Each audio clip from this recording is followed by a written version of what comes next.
देखिए, मैंने अभी संवाद किया, चर्चा हुई और मैंने उसमें भी इस बात का उल्लेख किया है कि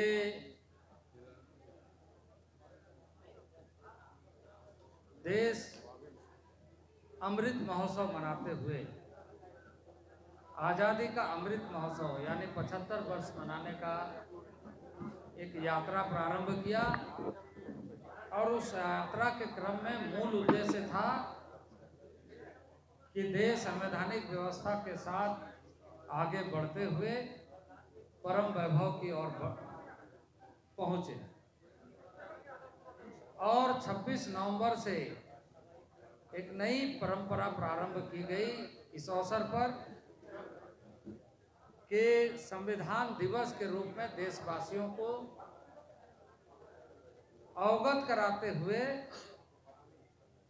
देश के संविधान को, जो हमारे उस पीढ़ी ने आत्मसात किया था जब संविधान बना था, नई पीढ़ी उससे रूबरू हो और उसके साथ साथ संकल्पबद्ध हो। लेकिन मैंने यही पूछा और आपसे भी पूछ रहा हूं कि यह संविधान लेकर के कब से घूम रहे हैं?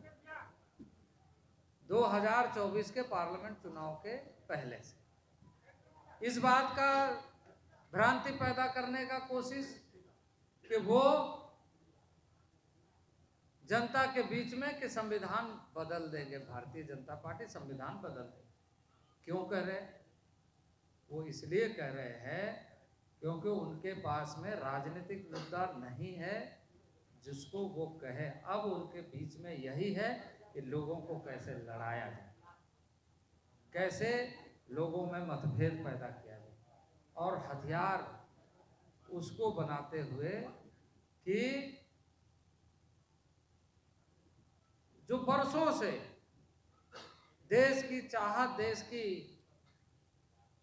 एक इच्छा थी कि इस देश में जम्मू कश्मीर के मामले का समाधान होना चाहिए। जम्मू कश्मीर के मामले का समाधान को वो संविधान बदलने की बात कर रहे हैं। जम्मू कश्मीर का मामला देश का स्वाभिमान का मामला है। जम्मू कश्मीर सिर्फ धरती का टुकड़ा नहीं है, भारत माता का मुकुट है। और भारत माता का मुकुट बरकरार रहे, ये भारत का एक बेटा, भारत का जन जन ये जरूर चाहता है। और इसलिए मैं आपको यह स्पष्ट कर दूं कि इनके पीछे की मंशा ये नहीं है कि ये संविधान का सम्मान कर रहे हैं। इसके पीछे की मंशा ये है कि संविधान के आड़ में कैसे देश में उत्पात मचाया जाए, कैसे देश में भ्रांति फैलाया जाए, जो इनके चरित्र में रहा है, जो इनके गुण में है। क्योंकि इनके पॉजिटिव एनर्जी से देश नहीं चला चाहते, ये नेगेटिव एनर्जी से देश को चलाना चाहते।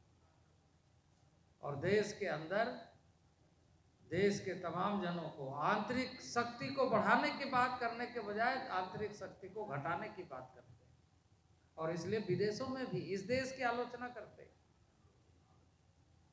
विदेशों में भी अपने देश की साख कैसे गिरे इसी की बात करते हैं। ऐसे लोग देश के भविष्य के बारे में सोच नहीं सकते। जो अपनी माँ का बदनामी करने की बात करे वो भविष्य का निर्माण कैसे कर सकता है? और भारत तो हमारी माँ है। भारत हमारी सिर्फ एक मिट्टी का टुकड़ा के रूप में नहीं, एक भौगोलिक क्षेत्रफल के रूप में नहीं, बल्कि जीवंत है। और इसलिए आज मैं इस बात का उल्लेख जरूर करूँगा कि दुनिया के लोग आज प्रयाग में आकर के उस अविरल धारा का एक आध्यात्मिक ज्ञान प्राप्त करना चाहते, जैसे उनके मुल्क में भी, उनके देश में भी उस तरह का संस्कार जन्म ले।